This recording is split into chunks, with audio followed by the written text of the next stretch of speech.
آپ نے سوال فرمایا کہ موجودہ صورتحال میں مسلمان اور نانپارہ کی عوام عید الفطر کی نماز کیسے ادا کریں، اور جو حضرات عید الفطر کی نماز ادا نہ کر سکیں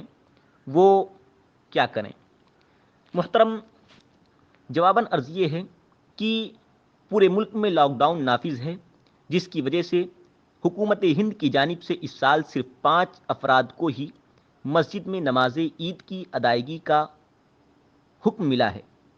تو اپنی جان کو خطرے میں نہ ڈالیں، تو اپنی جان کو خطرے میں ڈالے بغیر جتنے افراد مسجد حاضر ہو سکتے ہیں وہ حضرات مسجد میں نماز عید الفطر کی ادائیگی کریں،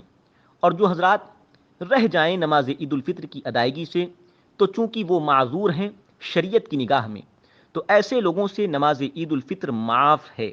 اللہ دلوں کے رازوں کو جانتا ہے، دلوں کے بھید کو جانتا ہے، وہ ہماری تڑپ اور ہماری نیت پر ہمیں اجر اور ثواب عطا فرمائے گا۔ اور جو حضرات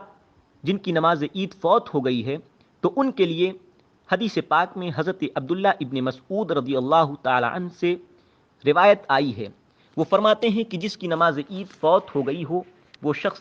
4 رکعت نماز چاشت کی، 4 رکعت نماز نفل کی پڑھے، اور اس نماز کا وقت وہی ہے جو عید کی نماز کا وقت ہے، یعنی سورج نکلنے کے آدھے گھنٹے کے بعد سے آپ احتیاطاً پڑھ سکتے ہیں، اور 11:16 پر زوال کا وقت ہے تو 11:16 سے پہلے تک آپ نماز پڑھ سکتے ہیں۔ لیکن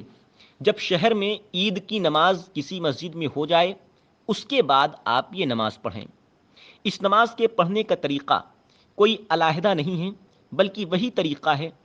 جس طرح سے عام نمازیں پڑھی جاتی ہیں۔ نیت آپ کو اس طرح سے کرنی ہے، نیت کی میں نے 4 رکعت نماز چاشت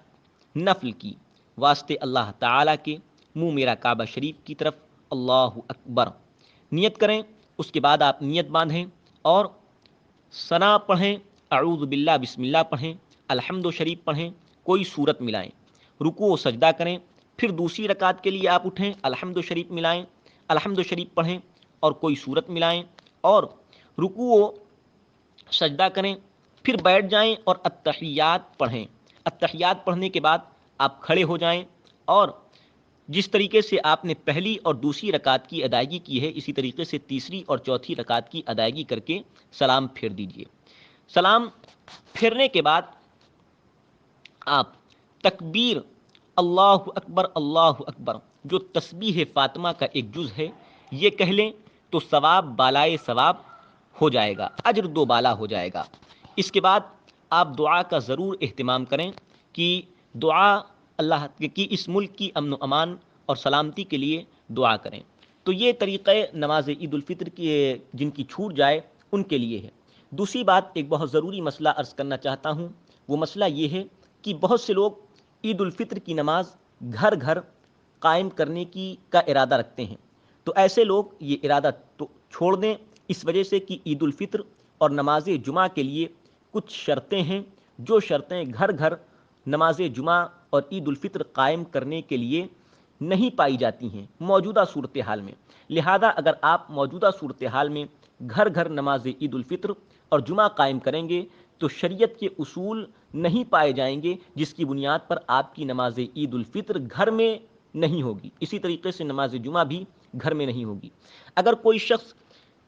امام مل جائے گھر میں جو امامت کر سکتا ہو تو ایسے شخص کے پیچھے آپ 2-3 افراد تک نماز چاشت کی جماعت بھی کر سکتے ہیں، نماز چاشت کی آپ حضرات جماعت بھی کر سکتے ہیں۔ اس نماز میں قرأت زور سے نہیں کرنا ہے بلکہ دھیرے سے آہستہ قرأت کرنا ہے۔ تو یہ مسائل جو ضروری تھے نماز چاشت کے متعلق وہ میں نے آپ کو بتا دیے۔ اللہ تعالیٰ سے دعا ہے اللہ تعالیٰ ہمارے ملک میں امن و امان اور سلامتی عطا فرمائے، آمین۔ السلام علیکم ورحمۃ اللہ وبرکاتہ۔